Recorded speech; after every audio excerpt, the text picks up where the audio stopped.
보고 GV를 잘 안 하는데요.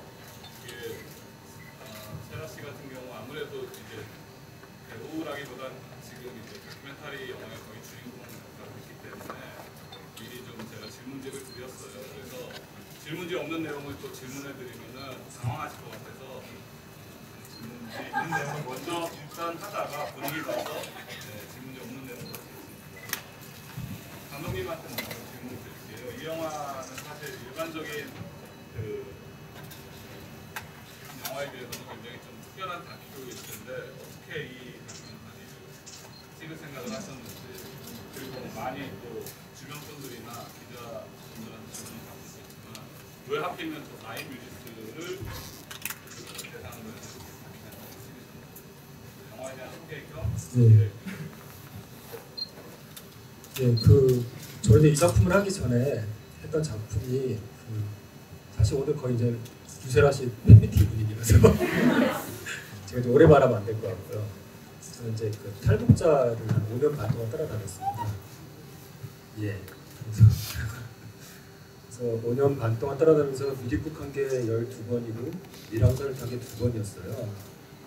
그러다 보니까 저도 이제 많이 정신적으로 문제가 좀 생겼고 좀 즐거운 얘기를 찍고 싶다는 상상을 했고요.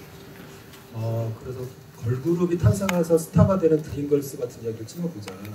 작품을 찍겠다는 생각보다 재미있는 얘기를 해보자라는 생각으로 SM부터 시작해서 여러분이 다 아시는 5개 기획사에 연락을 했는데 다 거절을 당했어요.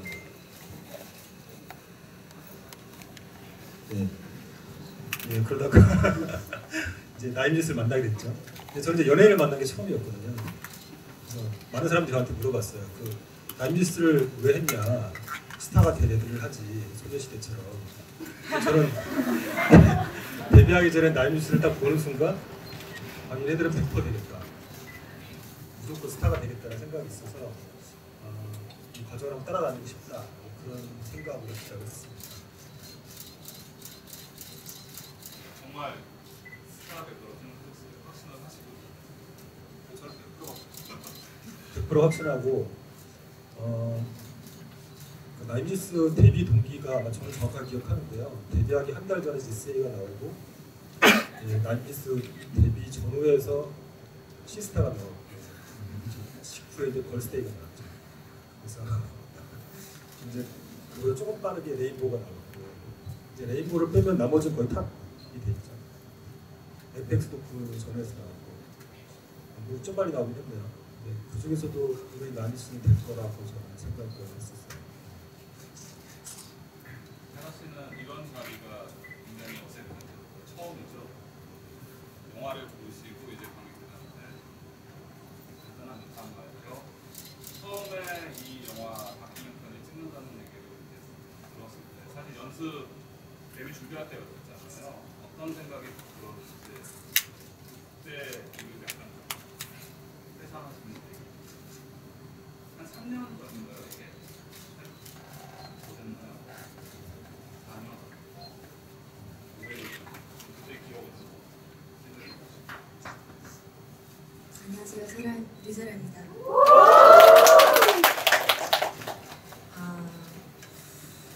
일단 저 때는 저희가 다큐멘터리를 찍는다는 거에 대해서 크게 마음을 쓸 수 있는 여유가 없었어요.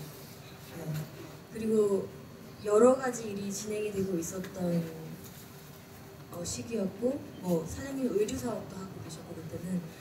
그리고 저희가 이 다큐멘터리 말고 또 다른 예능 프로그램 촬영을 하고 있었어요, 동시에.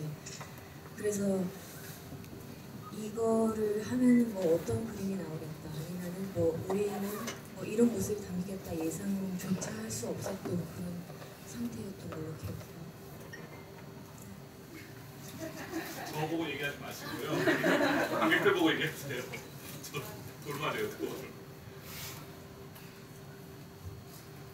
그럼 그때 감독님이 혹시 보통 다큐멘터리 같은 경우에도 사실은 이렇게 연출이 조금은 들어갈 수가 있잖아요. 감독님이 이전에 철부자 얘기도 찍고 오셨는데 원래 감독님한테 먼저 질문을 드리려고 했는데 세라 씨는 감독님이 촬영을 많이 직접 하셨잖아요.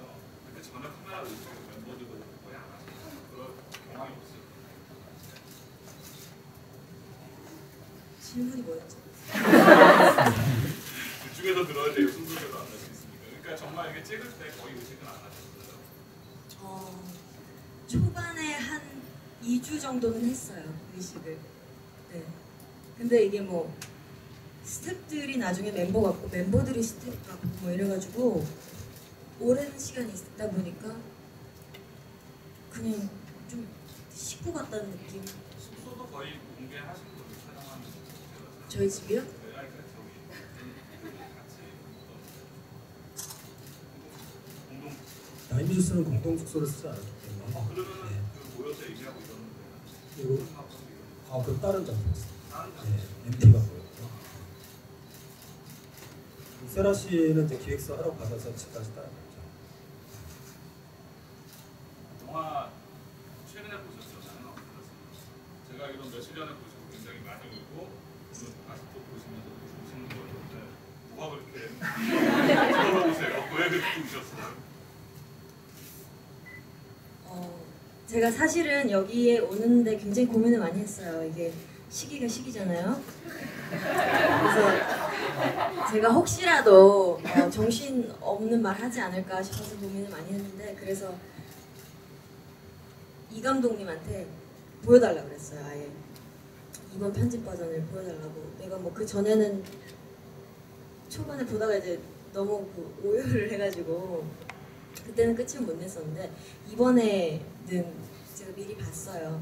보고 나서 네. 많이 울지 않았어요. 그때도 왜 울었냐면 그 마지막에 이샘이라는 친구가 환하게 웃잖아요. 네, 갓쌤 그 친구. 그때는 이제 그때부터 울었던 것 같아요. 네.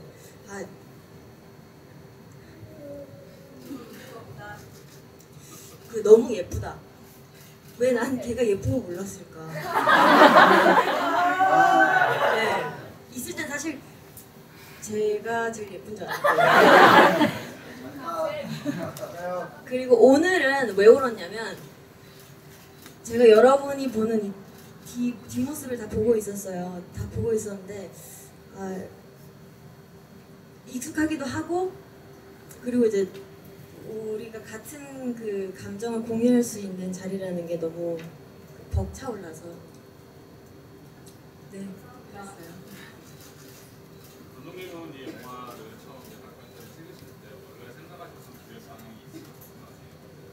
1년 정도 찍으시면서 조금 이 의도하고 다른 어떤 부분들이 있었는지 어쨌든 예상을 하실 수 없는 부분들이 많이 발생했을 거 아니에요. 중간에 배우도 했고 회사에서 기대했던 것보다는 사실 조금 결과가 안 좋았는데 그때 굉장히 제가 봐도 이 다큐만 봐도 분위기가 좀 좋지는 않았는데 그때 좀 찍으면서 좀 그런 부분 때문에 좋지 않았어요. 저는 그냥 나인뮤즈스가 방송을 타면 난 소녀시대가 되는 거예요. 노래를 좀 못해도 그냥 아이돌이니까 괜찮고 제가 보기에는 이렇게 예쁜 사람도 없고 그냥 뭐 같이 지내다 보니까 약간 매니저 마인드가 되잖아요. 근데 저한테 되게 어려움이 많았던 게 촬영하고 나서 중간에 있다가 제작비가 끊겼어요. 더 이상 촬영할 수가 없어요. 너무 급해지니까 이제 일본에 선판매를 하는 조건으로 어떤 남자 배우를 같이 찍게 됐어요. 남자 배우 한 편, 내가 찍고 싶은 나인뮤즈 한 편. 그러니까 내가 찍고 싶은 것 때문에 남자 배우를 찍어야 됐어요. 3주가 지났는데 너무 나인뮤즈만 찍고 싶다는 생각이 들었어요. 망해도 좋으니까 내가 하고 싶은 일 해야지 생각했어요. 근데 이제 저희 카메라 감독님 너무 감사한 게 제가 월급을 줄 수 없다 보니까 저한테 밥을 먹으러 가자 하시더니 이거 식구인데 돈 안 줘도 된다. 이러다 같이 있다. 저희 조연출도 계시고 우리 콘서트도 계시고 어렵게 어렵게 찍었죠. 지금 그렇게 생각해보면 남자가 누구였냐면 김수현입니다. 그래서 이제 저도 몰랐던 얘기. 김수현 씨가 제가 만났을 때는 뭐 거의 지하철 타고 다니는 거 지금 테이프가 5시간 있는데 크면은 아마 소송 당하겠죠. 근데 저는 사실 지금도 후회하진 않는데 저희 프로듀서 입장에서 얼마나 아쉽겠어요. 김수현을 완성했다면 저는 김수현 씨처럼 남자를 이렇게 뜰 줄 알았어요. 원하는 대로 사실 잘안 됐죠. 시간이 걸리고. 근데 그래도 사실 이 순간에도 저희 프로듀서들을 생각하면 되게 미안하고요. 왜냐하면 영화제 같은 데 되게 많이 나왔지만 돈을 벌거나 거 아니에요. 카메라 감독님도 굉장히 고생만 시켰고. 저는 영화 찍은 날은 가장 행복했던 날은 며칠 전이었던 것 같아요. 세라 씨랑 같이 영화를 보게 될 줄은 몰랐거든요. 앞에서 펑펑 우는데 저는 여자가 저희 집사람 포함해서 여자가 오면 어떻게 될지 모르겠거든요. 휴지를 한두 마리 갖다 잡는 거. 그래서 오늘도 이제 같이 이 자리에 설 수 있어서 참 영광입니다. 감독님이나 다 고생을 많이 하신 것 같아요. 이제 촬영 과정은 제가 본 건 아니지만 솔직히 이게 다 팬들이시니까 솔직히 말씀드리면 저는 사실 나이브지스라는 그룹을 알기는 잘 알았지만 유세라라는 사람, 세라 씨는 몰랐어요. 근데 제가 이 다큐를 보고 나서 감독님한테 제일 먼저 드렸던 얘기가 너무 궁금하다고 얘기했어요. 그래서 이 지그한 것도 꼭 해야 된다고 제가 감독님한테 실제로 보면 이제 다큐멘터리라고 해도 아까 이제 의식을 안 한다고는 하지만 대부분의 배우들조차도 다큐를 찍는다고 해도 카메라가 보면은 자기의 어떤 성격이나 이런 것보다는 좀 의식을 해서 생각이 되거든요. 근데 저는 이 다큐상에서 보여지는 유세라라는 사람의 어떤 인간적인 모습이 굉장히 성취감도 강하고 도전 의식이 이때는 또 20대 초반이었잖아요. 굉장히 강한 사람으로 나오는데 본인의 성격이 실제로 정말 이렇게 똑같은지 팬분들은 잘 아시겠지만 밖에 묘사되지 못한 나는 사실은 그렇게 센 여자는 아닙니다. 약간 부분이 있습니다. 밖에 묘사된 자신의 모습을 이렇게 보니까 어떤 생각이 들으신지 자기 모습과 거의 동일한 거 같아요. 이게 이런 질문을 받는 이유가 이게 다큐멘터리인과 동시에 영화관에서 상영이 이게 만약에 뭐 그 정글 뭐 하여튼 정글에서 막 진짜로 실제적으로 다큐멘터리를 찍는 거였다면 저한테 그렇게 질문이 안 왔을 수도 아니 꼭 있을 그렇지는 텐데 않아요. 왜냐면은 사실은 다큐멘터리조차도 많은 연출이나 사실 연기를 안 할 수가 없거든요. 그래서 제가 여쭤보는 거예요. 네, 근데 제가 진실이었다고 말해도 그 어차피 매개체라는 것이 보는 사람의 해석이 가장 중요하잖아요. 그래서 그건 여러분의 판단에 맡기겠습니다. 그래서 제가 전제를 말씀드린 게 저는 정말 몰랐지만 다큐를 보고 제일 인상적이었다는 얘기를 감독님한테 드렸어요. 본인을 만나서 사실 이런 얘기를 할 수 있을지는 몰랐어요. 근데 이번 주에 이렇게 다 세라씨도 많고 여러분들하고 이런 자리가 만들어져서 저는 굉장히 사실 기분이 좋아요. 지난주에 사실 그런 일이 없었으면 오히려 편하게 이런 자리를 만들었을 텐데 힘든 또 결정을 감독님이 해놨어요. 그래서 이제 제가 감독님 이 작품이 사실 국내보다는 해외 다큐멘터리 영화제에서 많이 상영이 됐어요. 외국 관객들 어떤 반응을 보여주는지 사실 좀 궁금하거든요. 감독님이 거의 다 세라 씨는 같이 가신 적은 없으시죠? 사실 그게 좀 아쉽더라고요. 제가 얘기 듣다가 아니 영화제 이렇게 가는 게 일반 배우들도 사실 굉장히 큰 일인데 영광인데 갔으면 좋았을 텐데 좀 아쉽더라고요. 어떤 반응이었는지. 아마 저희 이제 김희철 PD님 계시면 정확하게 아실 텐데 그 다큐멘터리 영화제가 하는 이제 암스테르담 영화제가 가장 큰 영화제거든요. 같이 못 가는 게 아쉽죠. 저희는 같이 갔으면 했었고 영화 끝나고 나서 유로비전 수송 같은 유럽의 전체에 방송되는 음악 프로그램 연출자분이 와서 남미에서 초청하고 싶다 그런 자리에서 세라랑 인터뷰를 하고 싶다. 저는 오히려 좀 적극적이었으면 남미스가 유럽으로 진출할 수 있지 않았을까 하는 아쉬운 사실은 있어요. 밴쿠버에서도 반응이 좀 똑같았고 요즘 해라서 되게 어디 가나 다 중국인들이 많습니다. 가장 큰 질문이 어떤 거냐면 중국이 한국보다 한 몇십 배 큰데 앞으로 우리 K-팝이라고 그러잖아요. 걔를 C를 붙이면 약간 욕처럼 되잖아요. 차이나팝이 세계를 정복한 날이 어쩔 거라고 보느냐 라는 질문이 정말 많아요. 근데 어떤 사람들은 너무 나이미스를 로봇처럼 비난하는 거 아니에요. 그런 말도 있어요. 근데 제가 뭐라고 대답했냐면 다른 대한민국처럼 이렇게 압축 성장을 하는 나라 드물거든요. 그러면 장점이 있으면 단점도 있는 거고 또 여기 나오신 사장님에 대해서 어떤 사람은 욕을 할 수도 있겠지만 저는 좀 생각이 좀 다릅니다. 생각해보면 저렇게 열정을 가진다는 것은 신문이 사실 않아요. 물론 이제 사람마다 다 다르게 얘기하겠죠. 저는 사실 저렇게 뜨거워본 적이 없습니다. 그런 대화가 좀 많이 들어요. 그리고 나가서 이제 대화를 하다가 K-팝을 좀 욕하는 쪽으로 질문이 들어오면 저도 한국인이니까 저렇게 찍어놓고 또 편을 들죠. 질문이 뭐 그렇게 도덕적이기보다는 역시 해외 나가면 쌓이면요. K-팝이 또 워낙 유명하잖아요. 나이미스가 궁금하다는 게 좀 있어요. 지금 이 질문은 저 이제 한 두세 개만 더 하고 여러분도 질문 시간 드릴게요. 지금 질문 드리려고 하는 거는 혹시 제가 먼저 질문 드렸을 때 좀 생각 많이 하시라고 했거든요. 아이돌하는 거 생각 많이 하셨어요.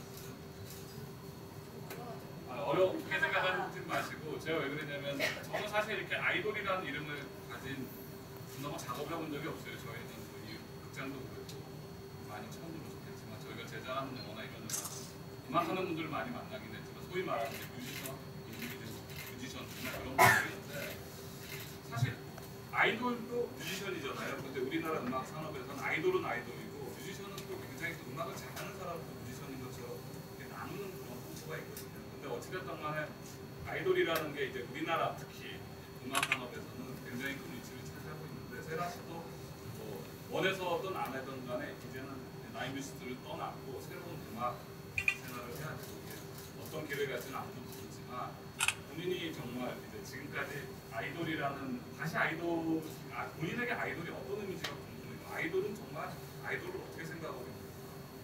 보통 밖에서 생각하는 것처럼 이렇게 아이돌은 춤추고 굉장히 오랜 동안 연습을 해서 외국 사람들이 보는 것처럼 로봇처럼 정말 그렇게 시키는 대로만 하는 사람인가? 저는 그건 아니라고 보거든요. 아이돌이 생각하는 정말 아이돌의 정의가 뭔가 그걸 물어보고 싶어요. 아니에요. 제가 나이뮤지스는 아니지만 나이뮤지스를 떠나진 않았어요. 네. 네. 그치? 제가 그 아이돌이냐 뮤지션 그 문제에 대해서 생각을 많이 해봤는데 왜 굳이 아이돌이라는 그 단어를 세상이 아니죠. 이 사회에서 생각하는 아이돌이라는 그 모습은 군무 그리고 몇 초씩 이렇게 노래하고 나가고 그리고 막 많은 팬들을 거느리고 그런 모습에 국한을 시킬까? 사실 아이돌이라는 것 자체의 뜻은 정치인도 될 수 있고 정말로 내가 되고 싶은 사람, 내가 워너비인 사람으로 그 단어를 썼으면 참 좋았을 텐데 왜 굳이 우리나라에서는 뮤지션과 아이돌을 나눌까? 흑과 백처럼. 저는 아이돌이 뮤지션이 될 수 있고 뮤지션도 아이돌이 될 수 있다고 생각하는 게 정말 아이돌들도 사실 아는 게 굉장히 많아요. 아는 게 굉장히 많아요. 그리고 그들만의 우리가 텍스트북적인 정보는 아니더라도 그들만이 알고 있는 그런 많은 지혜라고 해야 되나?